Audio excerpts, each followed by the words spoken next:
Assalamualaikum warahmatullahi wabarakatuh. Salam satu Malaysia. Kita ke udara pada malam ini di TikTok channel Lokman Nur Adam, Datuk Lokman Nur Adam, di YouTube channel Lokman Adam, dan di Facebook page Lokman Nur Adam Official. Tuan-tuan, hari ini kita ada satu lawak bodoh tuan-tuan lawak bodoh daripada seorang blogger dari Perikatan Nasional. Kita pun tak faham dia ni, kadang-kadang dia dengan PAS, kadang-kadang dia dengan Bersatu, kadang-kadang dia dengan UMNO. Namun apa yang pasti, dia hanya bekerja dengan orang yang membayar duit. Jadi siapa pun bayar duit, itulah kerja dia, membela insan tersebut. Jadi hari ini kita lihat, disebabkan sudah ada ura-ura nama-nama baru yang diketengahkan oleh Presiden UMNO yang juga merupakan pengurusi Barisan Nasional. Ada yang beranggapan bahawa mereka tidak akan disenaraikan daripada menjadi calon pilihan raya. Jadi saya mengesyaki tuan-tuan, calon-calon yang sudah pun mengetahui mereka ini bakal digugurkan, maka mereka hari ini sudah pun mula mengupah manusia bernama Raja Petra Raja Kamarudin yang hari ini duduk in exile, melarikan diri daripada kes mahkamah di Malaysia, duduk di Manchester United untuk menjadi jurucakap mereka untuk memfitnah Datuk Seri Ahmad Zahid Hamidi dengan mengatakan bahawa kononnya hari ini ada laporan intelijen, laporan risikan. Saudara, bagaimana mungkin tuan-tuan pasukan risikan Special Branch MIO boleh hantar laporan kepada Raja Petra? Siapa dia ingat dia ni siapa? Dia ingat dia ni siapa tuan-tuan? Yang pasukan risikan Malaysia nak hantar laporan kepada beliau. Jadi malam ni saya akan ulas satu persatu apa yang beliau perkatakan supaya kita jangan terperdaya. Kalau boleh mulai hari ini tuan-tuan, apa saja yang dipost oleh Raja Petra, apa saja yang divideokan oleh Raja Petra, oleh Iswardi Murni, oleh Ju Fazli, oleh siapa lagi, blogger Perikatan Nasional dan Pakatan Harapan ni tuan-tuan, samalah dengan Malaysia Kini ke, Berita Hairan ke, ataupun sesiapa juga yang kita tahu terang-terang tidak bersama dengan Barisan Nasional. Kita tutup buku, cuti puasa daripada mendengar diorang ni sepanjang tempoh 3 minggu yang akan datang. Sampailah kita dah berjaya membentuk kerajaan selepas 19 hari bulan November ini. Tuan-tuan, pertama, silakan Saudara Hafiz, apa soalan dia yang pertama? Apa tuduhan dia yang pertama? Laju sikit. Gitu. Ya. Dia kata salah satunya tu UMNO ada usaha untuk jatuhkan tokoh-tokoh seperti Syahidan Anwar Musa. Lain kali bila kita bagi jawapan tu, cuba tengok daripada muka surat 1. Okey. Cuba tengok daripada nombor 1. Okey. Fitnah RPK kata Zahid dan Anwar dah finalize untuk unity government tu. Okey. Itu pun tak nombor 1 tu. Pertama sekali mereka mengatakan, fitnah pertama Raja Petra, dia mengatakan bahawa tidak ada satu parti pun yang akan membentuk kerajaan. Ini saudara, inilah apa yang cuba dia mainkan selama hari ini. Dia nak menunjukkan bahawa BN tak boleh membentuk kerajaan.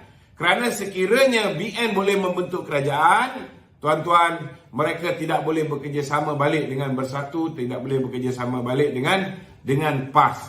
Jadi pelbagai usaha dimomokkan oleh mereka ini, seolah-olah Barisan Nasional hari ini berada dalam kedudukan yang sangat goyak, dan hari ini seolah-olah sudah ada pakatan dengan Anwar Ibrahim. Saya nak beritahu tuan-tuan, ini adalah fitnah. Fitnah yang cukup dahsyat. Tadi pagi saya bersama dengan Datuk Seri Zahid Hamidi.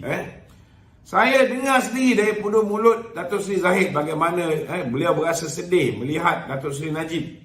Bila dia pegang belakang Datuk Seri Najib, dah tinggal tulang ni tuan-tuan, kurus. Dia nak jumpa Datuk Seri Najib, nak salam pun tak boleh. Dia orang tak bagi dia bersalam. Nak pergi semayang, dah ambil semayang, nak semayang dengan Datuk Najib pun tak boleh. Datuk Seri Zahid menceritakan dia cukup marah bila mana Anwar Ibrahim memainkan lagu Hoi Hoi Yahoi ni, seolah-olah macam dia bersih sangat, menghina, memfitnah Datuk Seri Najib.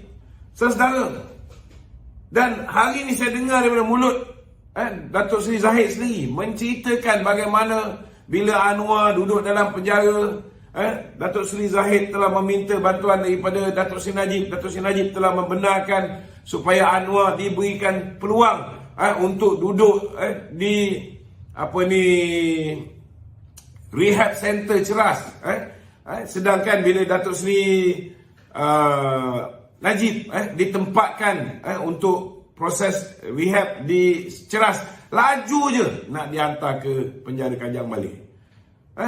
Jadi memang tak masuk akal, saudara. Hari ini BN fokus. Kita nak pastikan kita boleh menang kalau boleh, bukan setakat simple majority. Kita nak kalau boleh campur dengan kawan kita GPS di Sarawak, kita nak boleh bentuk 2/3 majority.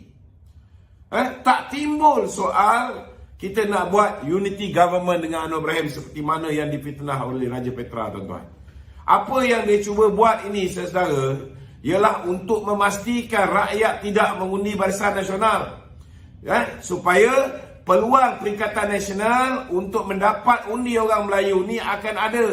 Dan bila orang Melayu membuat kesilapan, seperti mana tahun 2018, bila mereka terpedaya dengan fitnah-fitnah Rafizi Ramli, Mahathir Mohamad, Muhyiddin Yassin, maka mereka yang tak tergamak mengundi BN lagi, mereka mengundi Pakatan Harapan. Ada setengah-setengah tak tergamak mengundi Pakatan Harapan. Apa berlaku? Mereka berikan undi pada PAS.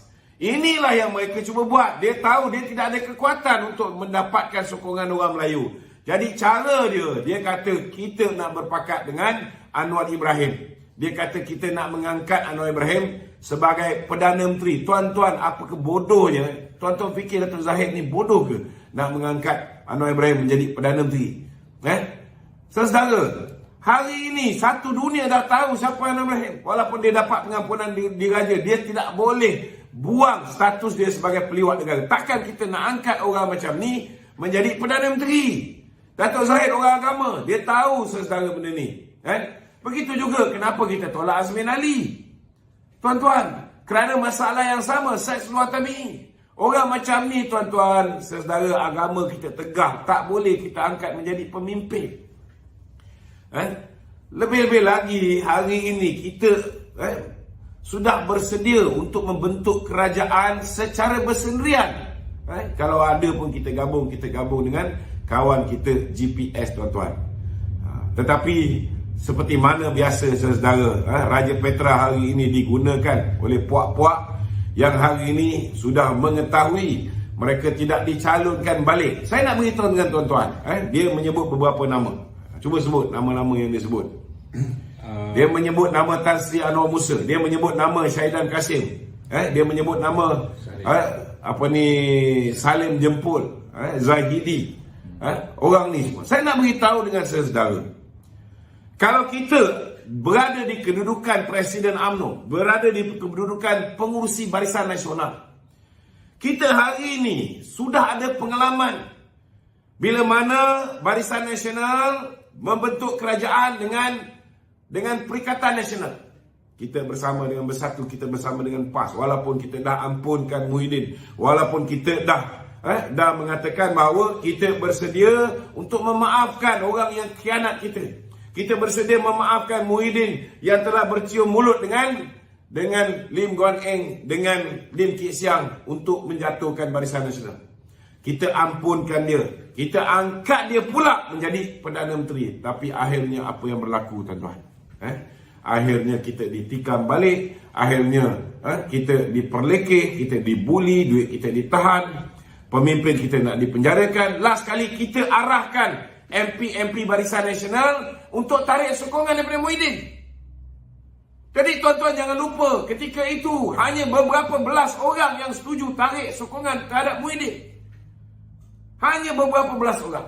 Tetapi ada di kalangan kita, tuan-tuan, yang lebih, walaupun ahli UMNO, tetapi kiblat dia kepada Muhyiddin Yassin. Itu sebabnya Presiden UMNO, saudara, kali ini kena pastikan. Dia kena pastikan orang yang kita nak angkat menjadi ahli parlimen. Orang ni kita yakin selepas pilihan raya, dia tetap akan menjadi ahli parlimen Barisan Nasional walaupun kita menang atau kita kalah. Menang sama-sama, kalah pun sama-sama. Ini penting. Itu sebab Susah Agung UMNO, Datuk Seri Ahmad Maslan mengatakan, salah satu ciri, tuan-tuan, untuk memilih calon dalam pilihan raya umum yang ke-15 ni, ciri yang paling penting ialah kesetiaan. Tuan-tuan, kesetiaan itu penting. Saudara, saya nak beritahu tuan-tuan, macam mana kita nak pilih orang-orang yang disebut. Kita pun belum tahu lagi sama ada Tan Sri Anwar Musa ini dicalonkan ataupun tidak. Ini spekulasi. Mereka boleh kata tidak dicalonkan. Tapi belum lagi watika diserahkan kepada sesiapa. Belum ada sesiapa yang mendapat watika. Kalau ada pun mungkin ada setengah-setengah yang sudah menandatangani, aku janji. Tetapi kena faham kedudukan presiden. Yang paling penting sekali, bila nak memilih wakil rakyat ni, kita nak pastikan selepas pilihan raya kita menang ke kita kalah, wakil rakyat itu tetap akan jadi wakil rakyat Barisan Nasional. Betul, ada akta lompat parti. Tetapi tuan-tuan, kalau ada akta lompat parti, kalau dia lompat ke parti lain, kursi dia tu akan kosong. Tetapi saudara, kena faham, kalau dia ahli parlimen, dia memberikan sokongan kepada, contohnya lah, Tan Sri Muhyiddin Yassin.